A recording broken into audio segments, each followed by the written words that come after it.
உங்களுடைய 9ஆம் தலைவிதி, அதாவது உங்களுடைய அஷ்டமஸ்தானத்திற்கு அதிபதியாக வரக்கூடிய சுக்கிர பகவானால் அனைத்து மீனராசி அன்பர்களுக்கும் 99% மீனராசி அன்பர்களுக்கும் திடீர் அதிர்ஷ்டம், திடீர் திருப்பு முனை வாழ்க்கையில் 30 வயசுக்கு மேல எப்ப வரும்னு சொல்ல முடியாது.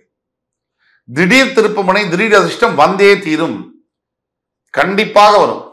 இப்ப நான் சொல்லக்கூடியதெல்லாம் பொது பலன்கள் மீனராசிக்கு. உங்களுடைய தனிப்பட்ட ஜாதகத்துல உங்களுக்கு தெரிஞ்சுக்கணும்னா கீழே கொடுக்கப்பட்டுள்ள வாட்ஸ்அப் நம்பரை தொடர்பு கொண்டு கேட்கும்போது பேமெண்ட் பண்ணி ஆன்லைன் கன்சல்டேஷன் பண்றதுக்காக காத்துக்கிட்டு இருக்கோம். துல்லியமாக உங்களுக்கான ப்ரெடிக்ஷன்ஸ் சொல்யூஷன்ஸும் நாங்கள் சொல்லுவோம். ஆக 8ஆம் இடத்திற்கு இருக்கக்கூடிய சுக்கிர பகவானால் திடீர் அதிர்ஷ்டம், வெளிநாட்டுக்கு செல்லக்கூடிய வாய்ப்புகள், ஃபாரின்ல வாழக்கூடியது, கல்யாணம் பண்ணக்கூடியது, படிக்கக்கூடிய யோகங்கள்லாம் மீனராசிக்கு வந்தே தீரும். பெரும்பாலானவர்களுக்கு விதி விலக்குகள் உண்டு, விதி விலக்குகள் விதியாகாது. அடுத்தபடியாக உங்களுடைய 9ஆம் விதி முடிஞ்சு 10ஆம் விதி தலைவிதி எதுன்னு பார்த்தோம்னா, உங்களுடைய 11ஆம் இடத்திற்கும் உங்களுடைய 12ஆம் இடத்திற்கும் அதிபதியாக வரக்கூடியது சனி பகவான். இதுதான் ரொம்ப முக்கியம். இந்த சனி மட்டும் மீனராசி அன்பர்களுடைய தனிப்பட்ட ஜாதகத்தில் வக்ரம் பெற்ற நிலையிலோ சுபத்துவ நிலையிலோ இருக்கிறாருன்னு பார்த்தீங்கன்னா கூட இந்த மீனராசி அன்பர்களுக்கு எப்பவுமே எங்க ஒர்க் பண்ணாலும் வேலை செஞ்சாலும் ஓரளவுக்கு அப்படியே அது ஸ்டேபிளா போகக்கூடிய வாய்ப்புகள் என்பது குறைவு. வேலை செய்யக்கூடிய இடத்துல பிளக்சுவேஷன்ஸ், பேர் திடீர்னு நல்ல பேராகுது, திடீர்னு கெட்டு போறது, திடீர்னு ஃபேவரபிளா இருக்குது ஒர்க்கிங் அட்மாஸ்பியர், திடீர்னு அன்ஃபேவரபிளா இருக்குது, இப்படி மாறி மாறி இருக்கும். ஆனால் நல்ல விதமான தூக்கம் என்பது கண்டிப்பாக வரும். ஒரு சிலருக்கு வராது, தனிப்பட்ட ஜாதகத்தில் இருக்கக்கூடிய வராது. இப்போ மீனராசிக்கு 7.5 சனி நடக்கிறதுனால வராம இருக்கலாம். ஆனா பொதுவுல மீனராசி என்பவர்களுக்கு ஹெல்த் கான்சியஸா இருப்பாங்க. இது ஒரு தலைவிதி. எத்தனை உடல்ல உபாதைகள் உங்களுக்கு வந்தாலும், ஆரோக்கிய பிரச்சனைகள் வந்தாலும் இன்னும் நீங்க ஓடிட்டே இருப்பீங்க, உழைச்சிக்கிட்டே இருப்பீங்க. இது உங்களுடைய தலைவிதி. ஆனால விபரீத ராஜயோகம் மீனராசி என்பவர்களுக்கு கண்டிப்பாக உண்டு. இது 9 மற்றும் 10ஆம் தலைவிதி. 11ஆம் தலைவிதி உங்களுடைய 9ஆம் வீட்டிற்கு வரக்கூடிய செவ்வாய் பகவான் விருச்சிகத்தில் 5ஆம் அதிபதி, அதை எக்ஸ்சேஞ்ச் ஆவாங்க. சந்திரன் செவ்வாய் நீச்சம், அதுக்கப்புறம் ஆட்சி நீச்சம் மாறுவாங்க. இந்த அமைப்பினால ஏதோ ஒரு விதத்துல நீங்கள் பெறக்கூடிய குழந்தைகள் உங்களுடைய மனசை காயப்படுத்துவார்கள் உங்களுடைய பிற்பகுதியில், வாழ்க்கையின் பிற்பகுதியில். அப்படிங்கிறது மறுக்க முடியாத உண்மை. மீனராசி என்பவர்களுடைய 12ஆம் தலைவிதி தன்னுடைய வாழ்க்கையில தானே ரொம்ப ஏழ்மையான நிலைமையிலிருந்து ஆரம்பிச்சு செங்கலா சம்பாதிச்சு படிப்படியா முன்னேறி வாழ்க்கையில மிகப்பெரிய உயரங்களை எட்டுபவர் மீனராசி அன்பர்கள். இதுல விதிவிலக்குகள் உண்டு, விதிவிலக்குகள் விதியாகாது. அதே மாதிரி மீனராசிக்காரர்கள் வாங்கக்கூடிய சொத்துக்கள், இடங்களில் சில லீகல் இஷ்யூஸ் வரக்கூடிய வாய்ப்புகள் என்பது உண்டு. 13ஆம் தலைவிதி மீனராசிக்காரர்கள் எந்த வியாபாரத்தில் ஈடுபட்டாலும் பெரும்பாலான வியாபாரங்களில் நிறைய பிளக்சுவேஷன்ஸ் இருக்கும், ஏற்றத்தாழ்வுகள் இருக்கும்.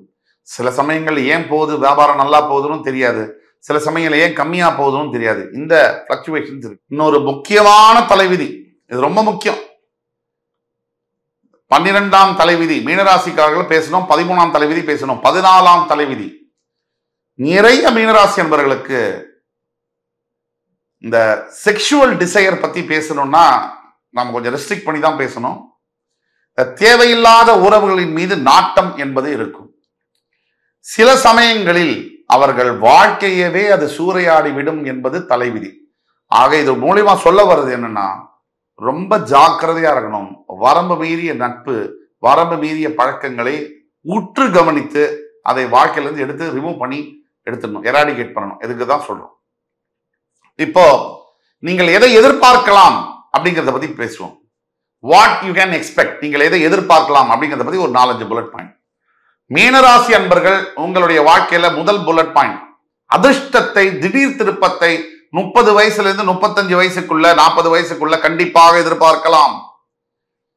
2வது புல்லட் பாயிண்ட், திருமணத்திற்கு பிறகுதான் உங்கள் வாழ்க்கையில மிகப்பெரிய திருப்பங்கள் இருக்கும், சந்தோஷமும் இருக்கும், சங்கடமும் இருக்கும். இதை நீங்கள் எதிர்பார்க்கலாம். 3, உங்கள் குழந்தைகள் மிக அழகாக இருப்பார்கள், அறிவோடு இருப்பார்கள்.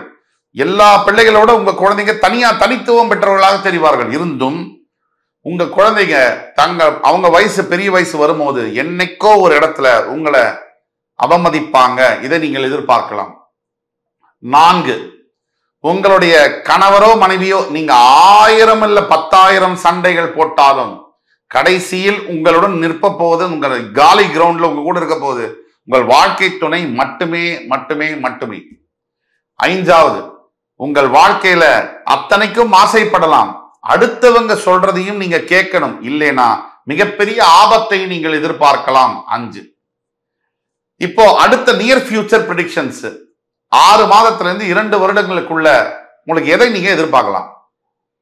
தற்சமயம் உங்கள் ராசியில் ராகு பகவானும் 7ஆம் இடத்தில் கேதுவும் இருக்கிறார்கள். உங்கள் 12ஆம் வீட்டில் சனி பகவான் உங்க ராசிக்கு வர துடிச்சுக்கிட்டு இருக்காரு, ஜென்ம சனியாக. அடுத்தது உங்களுடைய 3ஆம் வீட்டில் உபஜயஸ்தானத்தில் உங்கள் ராசிநாதன் ரிஷபராசியில் இருக்கிறார். இதான் நிலைமை. உங்கள் ராசியில் இருக்கக்கூடிய ராகு பகவானால் என்ன அலைகள்ல டைவர்ஷன் இருக்கும். ராகு ராசியில் இருப்பதனால் தேவையற்ற சிந்தனைகள் வரும். அளவுக்கு மீறிய ஆசையை இக்னைட் பண்ணுவார். Rahu is a planet for manifestation and manipulation.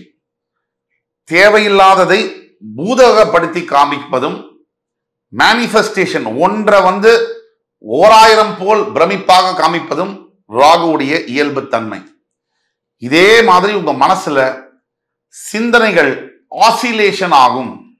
இப்படி இப்படி பெண்டுலம் கிளாக் மாதிரி உங்களுடைய சிந்தனைகள் ஒரு நிலையில இருக்கிறது ரொம்ப கஷ்டம். டைவர்ட் ஆகும், மனசிதைவு ஏற்படும், மன சிந்தனைகள் டைவர்ட் ஆகும். தேவையற்ற விஷயங்கள் மீது நாட்டம் வரும், தேவையற்ற ஆசைகள் வரும், தேவையற்ற பழக்கங்கள் வரும். இதன் மூலியமாக பின்னாடி மானம் அவமானங்கள் சந்திக்கக்கூடிய வாய்ப்புகளும் உண்டு. அதே மாதிரி ஒரு சிலருக்கு ராகு ராசியில் இருப்பதனால் மிகப்பெரிய ராஜயோகங்களும் வரக்கூடிய வாய்ப்புகளும் உண்டு. 7ஆம் இடத்தில் கேது இருப்பதனால் திருமணம் சம்பந்தப்பட்ட விஷயங்களில் தடைகளும் தாமதங்களும் ஏற்படக்கூடிய வாய்ப்புகள் உண்டு. இதை எதிர்பார்க்கலாம். 3வது புல்லட் பாயிண்ட், உங்களுடைய 12ஆம் வீட்டில் சனி இருப்பதனால் அனைத்து மீனராசி நண்பர்களும் தப்பிச்சு ஓடணும்டா, நான் எங்கேயாவது வெளிநாட்டில் போய் செட்டில் ஆகணும்டா அப்படின்னு நினைச்சீங்கன்னா இதுதான் அதுக்கு டைம். நீங்க படிக்கிறதுக்கோ வேலை வாய்ப்புக்கோ கல்யாணத்துக்கோ நீங்க அப்ராடுக்கு போய் செட்டில் ஆகிறதுக்கு அற்புதமான நேரம் இந்த நேரம் தான். அதுக்கு அடுத்தபடியாக உங்களுடைய 3ஆம் இடத்தில் இருக்கக்கூடிய குரு பகவான், உபஜயஸ்தானத்தில் இருக்கக்கூடிய குரு பகவான் நீங்கள் எடுக்கின்ற அத்துணை முயற்சிகளையும் வெற்றிகரமாக செய்யக்கூடிய அமைப்பில் இருப்பதனால் நீங்க நல்ல முயற்சியை நல்ல விதத்துல எடுக்கும் பொழுது உங்கள் முயற்சி 100% சக்சஸ் ஆகும். அப்படிங்கிறது மறுக்க முடியாத உண்மை. இது முடிஞ்சது. அடுத்து தீர்வுகள் என்ன, அதை பத்தி பார்ப்போம். இப்ப இவ்வளவு பிரச்சனைகள் இருக்கு, இதுக்கு தீர்வுகள் என்ன, அதை பத்தி பார்ப்போம். மீனராசிக்காரர்களுடைய முதல் ரெமெடி என்னன்னு பார்த்தோம்னா, தவறாமல் மாதந்தோறும் பௌர்ணமிக்கு சத்யநாராயணருக்கு பூஜை செய்வது மிகப்பெரிய ரெமெடி, மிகப்பெரிய மாற்றங்களை தரும். 2வது ரெமெடி என்னன்னு பார்த்தோம்னா, தஞ்சை மாவட்டத்தில் இருக்கக்கூடிய ஆலங்குடியில் இருக்கக்கூடிய குரு பகவானுடைய ஸ்தலத்திற்கு சென்று மஞ்சள் வஸ்திரத்தை சாத்தி அபிஷேகம் செய்யும் போது, தட்சிணாமூர்த்திக்கு அபிஷேகம் செய்யும் போது மிகப்பெரிய மாற்றங்கள் நிகழும்.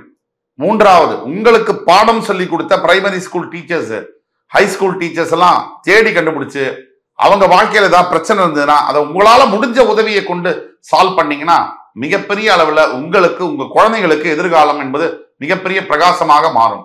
4வது ரெமெடி, தினமும் காலையில எழுந்த உடனே 21 முறை குரு பகவானுடைய காயத்ரி மந்திரம் ஓம் ரிஷபத்வஜாய வித்மஹி கிருணி ஹஸ்தாய தீமஹி தன்னோ குரு பிரச்சோதயாத், இந்த மந்திரத்தை சொல்லும் பொழுதும் உங்களுடைய வாழ்க்கையில மிகப்பெரிய மாற்றங்கள் வரும்.